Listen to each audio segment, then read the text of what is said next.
Nuevamente repetimos la bienvenida para este segundo día del Congreso. Algunas indicaciones generales solo para que recuerden que van a estar todavía los trabajos libres a disposición de ustedes para que los puedan visitar durante todo el día y pueden también chatear con los autores, hacerles preguntas. También pueden visitar el Muestra tu Talento, el concurso Muestra tu Talento, que tiene dos grandes talentos, la verdad, así que por favor los invito a verlo. Y ahora los vamos a dejar en la conferencia inicial de este día, que se llama El año que vivimos en peligro, pandemias e historia ecosocial. Nos va a acompañar en primera instancia la doctora Jimena Aguilera, quien es médico, epidemióloga, especialista en salud pública, directora Centro de Epidemiología y Políticas de Salud, CEPS, profesora titular de la Facultad de Medicina Clínica Alemana, Universidad del Desarrollo, Chile. Le queremos dar las gracias a la doctora Aguilera y le damos el pase para su presentación. Hola, muy buenos días. Muchísimas gracias por la invitación a este importante congreso. Voy a compartir mi pantalla. Bien, pues yo voy a hablar sobre el tema de la situación de COVID y la respuesta de salud pública. Vamos a ver estos 4 contenidos: el contexto prepandémico, la emergencia del virus, la respuesta de salud pública y las posibles consecuencias de la pandemia para la salud pública. El contexto es muy relevante porque cómo se desenvuelven las crisis depende de la situación previa que está en cada uno de los países. Nosotros tenemos un sistema de salud segmentado, que esa segmentación recoge una segregación social, con una ineficiente asignación de recursos, porque los que tienen menos necesidad tienen más recursos, los que tienen mayor necesidad concentran menos recursos para sus necesidades de salud. Además es fragmentado, tenemos la atención primaria separada del resto de la red asistencial, lo que atenta contra la eficiencia del trabajo en red en situaciones de crisis, si es que no se tienen mecanismos de coordinación muy aceitados, y donde la única pieza universal de sistema son los sistemas de salud pública, los que dependen del Código Sanitario, que tienen cobertura universal y se financian con aporte al fisco. Sin embargo, son sistemas que están en el sistema de salud pública, la Seremi, el que entrega la Seremi, el Ministerio de Salud, el Instituto de Salud Pública, que han sido despriorizados en el área de salud pública, desfinanciados, desprofesionalizados y politizados. Por lo tanto, entramos a una situación en la que nosotros incluso, yo soy especialista en salud pública y participo en la organización de los congresos de salud pública. En los últimos 2 congresos hemos estado hablando de la crisis del sistema de salud, y en el último incluso yo soy vicepresidenta de la Sociedad Chilena de Salubridad y tuvimos una mesa sobre qué iba a pasar con la autoridad sanitaria en la elección de los gobernadores regionales, un tema que todavía ni siquiera se ha abordado. Entonces eso es parte, la politización de la autoridad sanitaria, en el fondo implica una situación en la que vamos perdiendo los recursos que tienen experiencia y capacidad en el tema de las crisis y enfrentamos cada crisis con equipos nuevos. Esto no es ajeno al contexto general del país. Nosotros tenemos un país donde la desigualdad es uno de los desafíos más relevantes. Esto ha sido levantado incluso por el Banco Mundial, un tema que a veces se toma a la agenda y después va perdiendo prioridad. Sin embargo, en Chile evidentemente está muy, muy presente desde el estallido social del 18 de octubre, hace ya casi un año, lo que también instala un contexto de crisis política, de un gobierno con muy baja popularidad al momento de la entrada de la emergencia, lo que también afecta la capacidad de respuesta y con una crisis de confianza en toda la sociedad. Entonces, en ese contexto se instala el SARS coronavirus, aparece este virus nuevo en China, a fines del año pasado. Hay toda una serie de discusión respecto de qué tan rápido se informó, en todo caso mucho más rápido de lo que fue el SARS-1, en el cual yo tuve oportunidad de participar con la OMS en China en las misiones de respuesta, y China, después del brote en Wuhan y que ellos hacen un cierre, una contención comunitaria total, logran controlar el brote hacia el resto del país, y sin embargo ya había salido hacia el resto del mundo y los otros países, especialmente Europa y Estados Unidos, comienzan con una transmisión comunitaria en gran parte desapercibida. Empiezan ellos a ser la gran caja amplificadora del brote, que en realidad fue Europa y Estados Unidos y no China, desde donde llegó, se empezó a diseminar el brote al resto del mundo. Entonces nosotros empezamos a a recibir casos importados desde Europa y Estados Unidos muy tempranamente, a pesar de estar a 2 vuelos en el fondo del lugar inicial de afectación, que es Wuhan, y así nosotros vemos que en 60 días llega el virus desde Wuhan a Talca, que si ustedes se paran en el Google Map y buscan la dirección entre Wuhan y Talca, la cantidad de kilómetros, van a ver que exactamente rodear la Tierra. O sea, en 60 días hubo transmisión local al otro lado del planeta, aún así todavía incluso no era declarado pandémico. Después se declaró, poquitos días después se declaró pandémico. Entonces, ¿cuál ha sido la evolución de esta pandemia? Un inicio brusco, en marzo y abril, cuando empieza el brote fuerte en Europa y en Estados Unidos. De ahí comenzó un aumento más lento, empieza el brote en el hemisferio sur, en el periodo de otoño-invierno para nosotros, y nuevamente tiene un repunte en lo que es el invierno, centrándose el invierno del hemisferio sur, pero que esto corresponde en realidad al ingreso de países más poblados en la cantidad de casos. Entonces, cada vez que uno ve que uno de los grandes países en población del mundo entra en transmisión, empieza un aumento de la transmisión, empieza a aumentar los números globales, y los últimos aumentos han sido, bueno, el sostenido aumento ha sido producto de la afectación de Estados Unidos y de Brasil, que son países con una gran población, y ahora se agrega India, que es uno de los 2 países más poblados del mundo. Entonces eso lleva a que tengamos esos saltos en realidad en la transmisión, en la medida que el virus va invadiendo y reclutando nuevas poblaciones. Así llegamos a la situación de más de 30 millones de casos,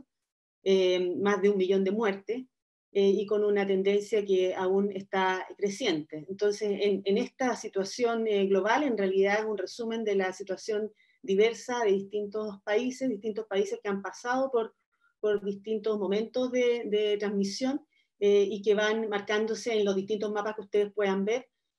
Sigue siempre, en este caso, por ejemplo, ahora en el cono sur está Argentina con mayor transmisión que nosotros, Perú, que tenía una situación sostenida de alta transmisión, Brasil y Estados Unidos un poco menos, y ya está alta la situación en España, en Francia, y todos están expectantes de lo que esté sucediendo. Los alemanes, a pesar de que tienen una tasa baja por el momento, están muy preocupados, reforzando sus medidas, y el Reino Unido, que está en una situación intermedia, pero van todos con tendencia al alza en el hemisferio norte. Entonces, ¿qué es lo que nosotros sabemos? En realidad es que esta situación está lejos de estar controlada y que vamos a estar viendo estas olas sucesivas de casos porque el virus sigue circulando y reclutando nuevas poblaciones.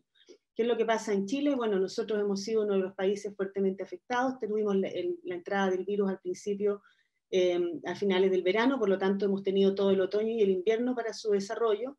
Tenemos sobre 400.000 casos, vamos a llegar rápidamente al medio millón de casos, 12.000 fallecidos con PCR positivo y más de 4.000 sin PCR positivo, lo que lleva a una cantidad de fallecidos alrededor de 17.000 fallecidos. Disculpen que no agregué el otro número acá, lo iba a hacer y lo borré el anterior y se me olvidó agregar el nuevo. Pero en total las muertes confirmadas por coronavirus en Chile son más de 16.000. Es decir, las muertes que van a ser catalogadas como causadas por coronavirus, lo que la posiciona en la primera causa de muerte en el país para este año, y un cambio en la tendencia que estábamos viendo de causas de muerte con el predominio de encarga de las enfermedades no transmisibles. Entonces, por este año y probablemente el año que viene, si es que no logramos mantener baja la transmisión, vamos a tener un fuerte impacto de las enfermedades transmisibles, una situación que no veíamos desde la década del 60, nosotros como tener una enfermedad transmisible como primera causa de muerte. Entonces lo que vemos en el primer gráfico, en el gráfico de los casos, tenemos una gran ola que hizo pic en junio. Esta es la figura nacional, y después un descenso lento, y sin embargo esta figura nacional nosotros sabemos que es simplemente un promedio, y como dijo Nicanor Parra, el promedio en el fondo no es nada, porque uno tiene un pan, el otro tiene nada, o sea, uno tiene 2 panes, el otro nada, y tienen en promedio 1. Y lo que sucede acá en realidad es que esta curva refleja la dinámica principalmente de Santiago, que es la ciudad, o sea, la región que tiene el mayor peso demográfico. Entonces está muy, muy determinada por Santiago, y hay que ir a ver cada una de las situaciones regionales. Lo mismo pasa con la situación de los pacientes en estado crítico, que se pasó un gran pic a mediados de junio a nivel nacional por la situación de Santiago, lo mismo, y después una baja lenta con una mantención de una cola ahí, y lo mismo en el tema de los fallecidos. ¿Y por qué ocurre esto? Porque en realidad la situación del país, al igual que la mundial, es un consolidado de múltiples brotes. El brote se produce por un virus que se transmite persona a persona. Son las personas que van trasladando el virus de un lugar a otro. Por lo tanto, no parten todas las localidades al mismo tiempo. Y eso nos debe llevar al primer principio del control del brote, que es que tiene que controlarse de acuerdo a los parámetros locales, porque es la realidad local la que debe imperar en relación a las medidas.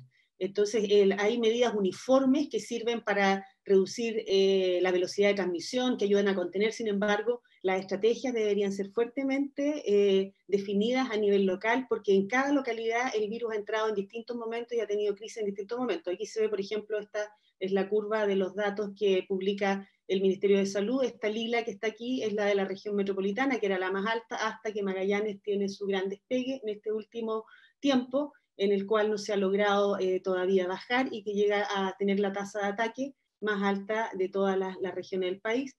Después del 18 de septiembre, en el que ya se venía una situación a la baja en varias regiones, se ha visto un ligero repunte. Todavía no sabemos si eso se va a mantener o si va a volver hacia la normalidad, si es un efecto todavía del rezago del diagnóstico o efectivamente refleja un aumento de la transmisión que después tenga que ir hacia la reducción, y eso ha motivado a tomar nuevas medidas de contención comunitaria.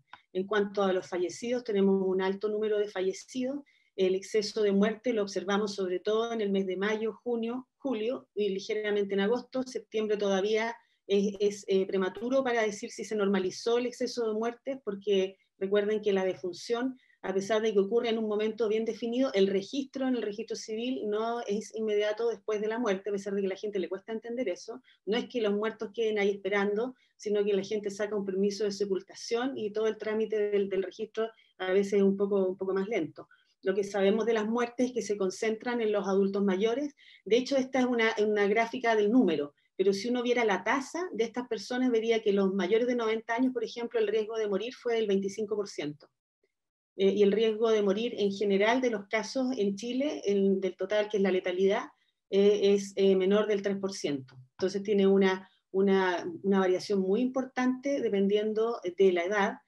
También se ha visto como factores de riesgo la presencia de comorbilidades, de enfermedades crónicas, cardiovasculares, de insuficiencia hepática, insuficiencia renal, enfermedades neurológicas graves, y el tema de la obesidad, que para nosotros es relevante porque nosotros tenemos una gran proporción de personas jóvenes que tienen sobrepeso y eso le agrega un riesgo. Cuando uno analiza el riesgo de morir por región, lo que observa es que el riesgo de morir en realidad está muy relacionado a la tasa de ataque, por supuesto, porque obviamente donde hay más casos hay más probabilidad de morir. Entonces la mortalidad está muy alineada a la tasa de ataque, y por eso Santiago aparece con una gran mortalidad, seguido por Antofagasta, Tarapacá y Magallanes, que iba bastante abajo en realidad en esta última parte, porque Magallanes es la que está contribuyendo con muertes en estas últimas semanas, ha ido subiendo en la posición en la posición en relación al riesgo de morir. Esto es ajustado por edad y por sexo.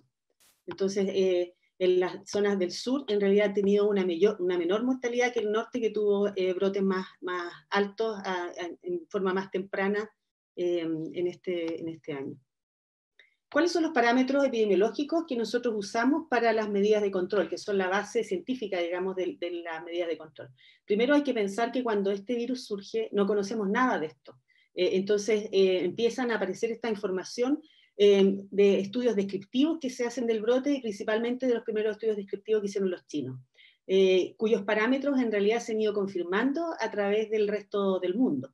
Entonces el periodo de incubación, por ejemplo, que nosotros le establecemos con un máximo de 14 días, en realidad sabemos que la mediana es de 5 a 6 días, y en varios estudios dice hasta 12,5 días, sin embargo nadie ha reducido el periodo de incubación. ¿Para qué sirve el periodo de incubación desde el punto de vista de parámetro para el control?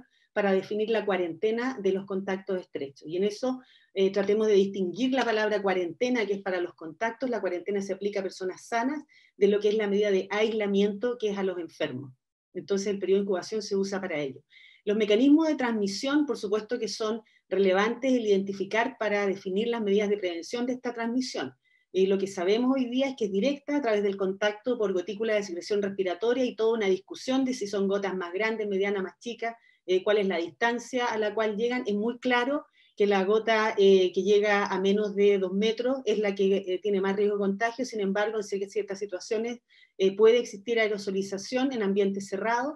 Por eso es que hay que evitar los ambientes cerrados no ventilados y tratar de ventilar los ambientes para reducir la carga viral en un ambiente donde entra una persona que está infectante, especialmente si tiene síntomas, tose y estornuda. Si es asintomático va a tener menor eliminación porque tiene menos síntomas. Sin embargo, es muy relevante. Por eso también es relevante el uso de la mascarilla para evitar la transmisión de potenciales personas que estén infectadas y que no lo sepan. Respecto a la transmisión fecal-oral, si bien se ha detectado el virus en las deposiciones, y de hecho ahora hay sistemas de vigilancia basados en la búsqueda del virus en el alcantarillado, no se ha demostrado transmisión a través de esa vía.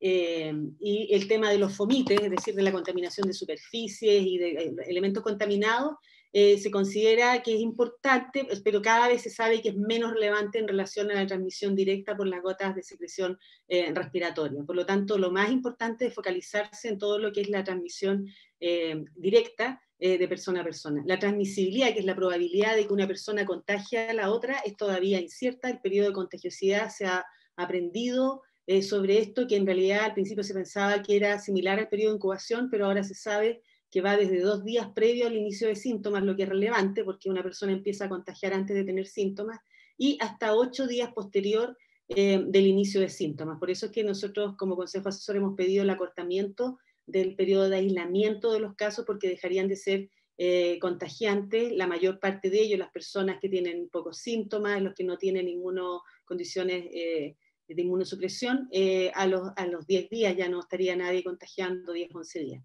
Todavía hay dudas si los asintomáticos son igualmente los verdaderamente asintomáticos, no los que están en un periodo presintomático, tienen un rol muy relevante en la transmisión.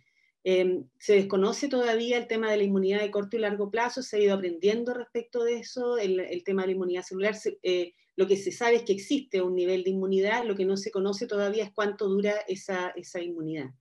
Y respecto a los otros parámetros epidemiológicos más sofisticados que ahora todo el mundo maneja, la tasa, el número de reproducción y la tasa de ataque, vamos a ver un poco qué es lo que significa. El número de reproducciones, el promedio de casos secundarios que origina un caso infectante durante un periodo de contagiosidad, y se puede sintetizar en estos 3 parámetros. Beta, que es la transmisibilidad, que ya les decía que conocemos poco, respecto a cuál es la probabilidad de que una persona en un contacto adquiera la enfermedad.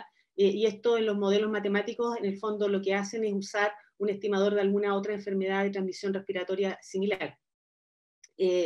Después está el parámetro C, que es la tasa de promedio de contactos por unidad de tiempo de la persona contagiante, y D, la duración promedio de la contagiosidad. Entonces, este número de reproducción de alguna forma nos habla de cómo también se reduce ese número de reproducción. Se dice el número de reproducción 0, el R0 es al principio cuando todo el mundo es susceptible. Actualmente ya no, el mundo no es susceptible, entonces se habla del número de reproducción efectiva, porque ya hay una proporción de personas que ya no son susceptibles porque se han infectado. Entonces, ¿cómo se controla la transmisibilidad? La transmisibilidad se controla, a pesar de que la desconocemos, con las medidas de protección personal, con el uso de mascarilla, con el lavado de manos. Uno va reduciendo la probabilidad de que en un contacto adquieras la enfermedad. Por lo tanto, son muy, muy relevantes el usar ese tipo de medidas. La tasa promedio de contactos, cómo se modula para bajarla a través del aislamiento de los casos y de la cuarentena de los contactos y de todas las medidas de distancia social que reducen la tasa de contacto de toda la población y por lo tanto de las personas que incluso no saben que están contagiadas y transmitiendo la enfermedad. Por lo tanto, todas esas medidas de distancia social que se llaman en inglés y que aquí ahora se está tratando de decir distancia física, en realidad van a bajar la tasa promedio de contacto. Y la duración promedio de la contagiosidad, en el caso de esta enfermedad, como carecemos de una medida farmacéutica, no tenemos tratamiento, no tenemos vacuna, no tenemos un suero, no tenemos algo que le podamos dar al paciente para que deje de ser contagioso, la verdad es que no la podemos cambiar en este momento. En otras enfermedades transmisibles, por ejemplo, en el caso del VIH y la tuberculosis, cuando uno inicia el tratamiento, la persona deja de ser contagiosa y es una de las formas de bajar la transmisión, pero en este momento no contamos con esa herramienta, por lo tanto, con las herramientas que contamos son con las herramientas de salud pública. La tasa de ataque se refiere a la proporción de personas que estaban sanas al principio de un periodo de observación y que adquieren la enfermedad.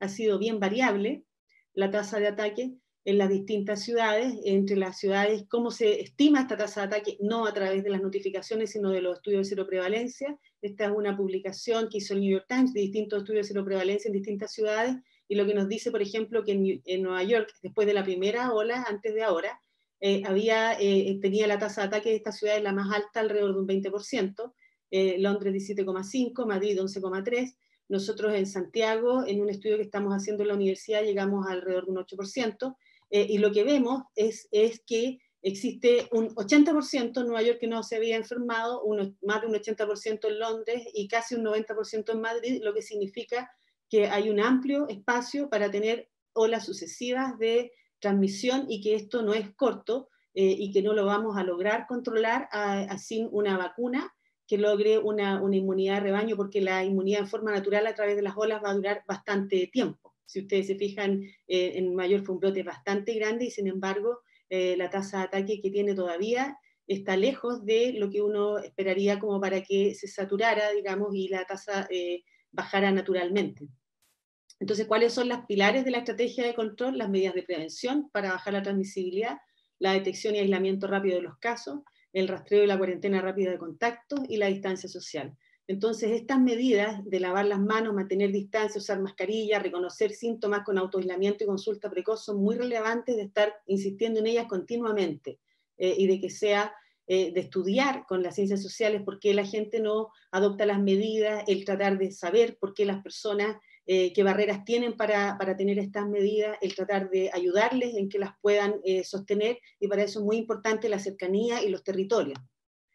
El testeo, trazabilidad y aislamiento, que se refiere a la búsqueda de los casos, a la búsqueda de contacto y el aislamiento. Nosotros hemos sido débiles en esta parte de la estrategia a nivel nacional. Se empezó realmente a fortalecer en junio de este año, y es muy importante el fortalecimiento de ella, porque esto es lo que nos lleva a reducir, a cortar la cadena de transmisión y tratar de reducir la cadena de contagio, mientras no se cuenta con una herramienta más efectiva como sería una vacuna. ¿En qué hemos fallado principalmente? En el aislamiento. Nosotros hemos sido muy confiados en enviar a los pacientes a los hogares, sabiendo de que en realidad en el hogar una persona con una enfermedad tan transmisible, ni siquiera en una situación económicamente muy boyante, es posible que realmente controles la posibilidad de que se contagie el resto de la familia. Y peor aún en una situación como la de nuestro país, donde hay una desigualdad enorme, un hacinamiento,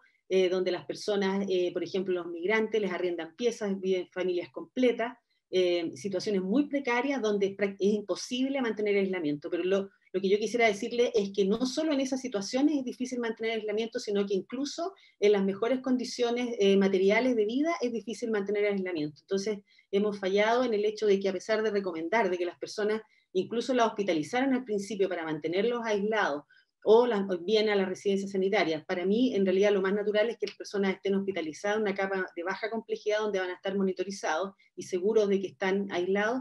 Es algo que todavía seguimos discutiendo y tratando de fortalecer para que las personas no se haga un tremendo esfuerzo en identificarlo y después enviarlos a un lugar donde uno sabe que van a seguir contagiando, porque con eso no se corta la cadena de transmisión.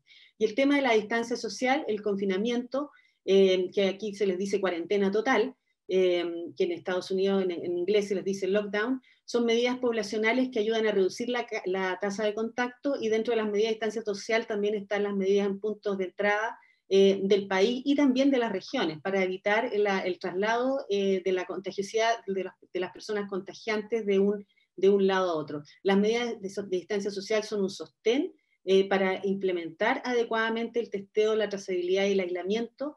Tienen efectividad, como lo hemos visto, que ayudan a bajar la tasa de transmisión, pero no es sostenida en el tiempo. Como hemos visto en nuestro país vecino, que es Argentina, que hizo una cuarentena muy prolongada y sin embargo ahora está con una situación de transmisión porque después de que cerró un tiempo largo, abre toda se abre, digamos, la gente ya no aguanta el tema de la cuarentena, empieza a salir, y como no existe un mecanismo aceitado de detección y trazabilidad, empieza a aumentar la contagiosidad. Esto a nosotros también nos ha pasado. ¿Y por qué ocurre eso? Porque la verdad es que la respuesta desde el punto de vista epidemiológico es el aislamiento de los casos, no de toda la población. El aislamiento de toda la población, el hecho de hacer una cuarentena total, es una medida muy dura, y que tiene efecto, pero tiene efecto durante un periodo corto. Y además, para tener efecto, tiene que tener un apoyo social muy fuerte para que las personas...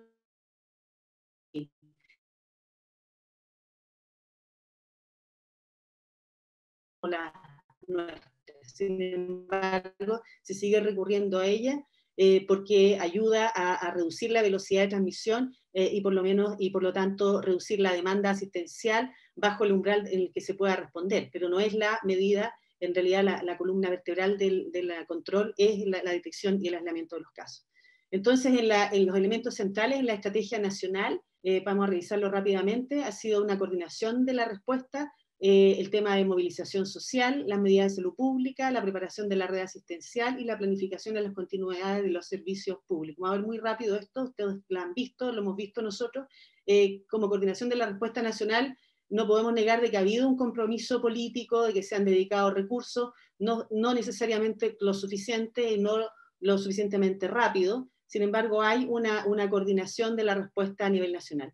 En comunicación social es donde probablemente nosotros hemos visto las mayores fallas en la respuesta a nivel nacional, y no es raro, dado que estamos en una situación de una sociedad que tiene una crisis de confianza, que hay una crisis de autoridad, y por lo tanto el tema de lograr información precisa, no han habido necesariamente buenas estrategias para informar, muchas veces hay confusión en los mensajes, y eso no contribuye, por supuesto, a una respuesta organizada al sistema. Nosotros como sociedad tampoco somos una sociedad muy participativa, hay mecanismos de participación, como es la mesa social, el consejo asesor en el que yo participo, la mesa de datos, pero sin embargo probablemente son insuficientes y debería haber mucha más participación a nivel territorial, es lo que uno esperaría para responder a una emergencia de estas características. Entonces hemos tenido muchos problemas, un contexto cambiante de partida plagado de incertidumbres y dilemas, la crisis de confianza, multiplicidad de voces técnicas, unas más técnicas que otras, los conceptos son complejos, ha habido que adaptarse a nuevos escenarios y además se pide adaptar nuevas conductas. En cuanto a las medidas de salud pública, está la estrategia de las residencias sanitarias, que no ha sido todo lo exitoso que uno esperaría, se necesita mucho más trabajo también para convencer a las personas de la importancia de esto. Yo personalmente creo que las personas en general son más, tienen más voluntad de quedarse en un hospital que de que los manden a una residencia, es más natural. Pero bueno, tenemos que seguir insistiendo en esto, en que las personas, el ideal es que el mínimo de personas estén en el hogar y no el máximo, o sea, que sea una excepción el que se queda en la casa, y si se queda en la casa con una hospitalización domiciliaria, pero no con un seguimiento telefónico en el que sigue transmitiendo.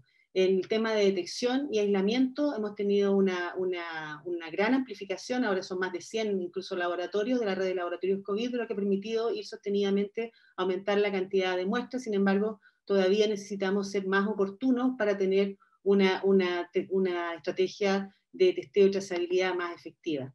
En cuanto a las medidas de distancia social, se han implementado varias medidas, desde el toque de queda, la cierre de fronteras, las cuarentenas, la suspensión de clases, en fin, una serie de medidas que ahora están organizadas a través de la plan paso a paso, donde hay indicadores que van señalando cómo las comunas avanzan o retroceden en la medida que sigue progresando el brote. La preparación de la red asistencial, probablemente la mejor parte de la respuesta, que permitió ampliar las camas hospitalarias y donde el sistema de salud público ha mostrado toda su fortaleza en que una vez que se le entregan recursos y se organiza, es capaz de montar una respuesta que podría haber sido impensada en realidad dadas las condiciones de recursos que nosotros contamos, porque incluso contando los recursos de la red pública y privada juntos, nosotros sabemos que cada invierno tenemos crisis, y por lo tanto por una enfermedad transmitida, una enfermedad respiratoria, íbamos a tener muchos problemas, y la verdad es que se ha logrado responder hasta el momento, no sin problemas, pero sin el nivel de crisis o que uno podría haber esperado, basado en la situación de cada año, y cada año que es complejo, por ejemplo, influenza o virus incisional, que se produce una crisis. Respecto a la planificación de la continuidad de funciones y servicios públicos esenciales, en realidad ese es un problema que hemos visto. Ha habido poca planificación pandémica, no había un plan para garantizar cadenas de suministros básicos, para mantener servicios prioritarios y por lo tanto para asegurar la paz social, y esto implica una deuda en lo que es preparación pandémica. Las empresas han tenido que empezar a correr, a hacer sus protocolos. En lugares de trabajo se han convertido en muchas regiones en lugares amplificadores de la transmisión, y eso implica que tienen que empezar a trabajar en hacer protocolos y en tener una situación que permita en situaciones de crisis como esta mantener las funciones. Es especialmente grave esto en un país como el nuestro, que está lleno de catástrofes continuas y donde uno esperaría que la continuidad de funciones es algo que esté planificado al menos en las grandes empresas. Entonces, desde el punto de vista del análisis crítico, nosotros tenemos un contexto político que era complejo, con un contexto institucional, con una debilidad de la autoridad sanitaria, baja disponibilidad de camas, la fragmentación y un énfasis en la estrategia curativo, una preparación pandémica con escasa prioridad política, abandonada después del H1N1 y lo que se demostró en una poca capacidad de escalar respuestas. Si bien se estuvo preparando desde enero, no estaba preparado para la magnitud de la crisis, cosa que ocurrió también en muchos otros países, y con condiciones sociales, con trabajadores informales, hacinamiento, apoyo económico insuficiente para la cuarentena. Y por lo tanto se instala esta crisis, una crisis que ha remodelado el panorama mundial y ha provocado una crisis económica profunda. Por lo tanto, aquí vamos a ver varias consecuencias directas, como ha sido el aumento de la carga de enfermedad por el exceso de mortalidad y discapacidad. Las personas que tienen enfermedad grave y sobreviven han presentado secuelas en una proporción más o menos alta, por lo menos en los estudios internacionales. Y además este efecto directo en la muerte es diferencial por edad, sexo y condición de salud previa, es decir, son más afectados las personas mayores, son más afectados los hombres que las mujeres, son más afectadas las personas que tienen enfermedades de base. Además hay un efecto indirecto, el empobrecimiento que lleva a la crisis económica, la deserción escolar, producto del cierre de las escuelas. Se estima que hay cientos de miles de niños que no se han logrado contactar a través de la educación a distancia y que están en riesgo de deserción escolar.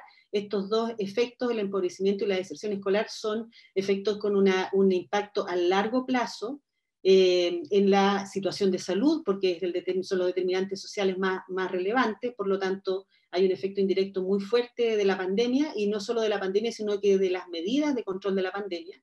Ha habido disrupción grave de servicios para enfermedades no transmisibles. A nivel internacional se teme un efecto en la mortalidad materno-infantil por la reducción en la cobertura de servicios. Ha habido interrupción en los servicios a pacientes con enfermedades crónicas, también entre las transmisibles, y hay riesgo de brotes de enfermedades inmunoprevenibles por la disrupción en los programas de vacunación.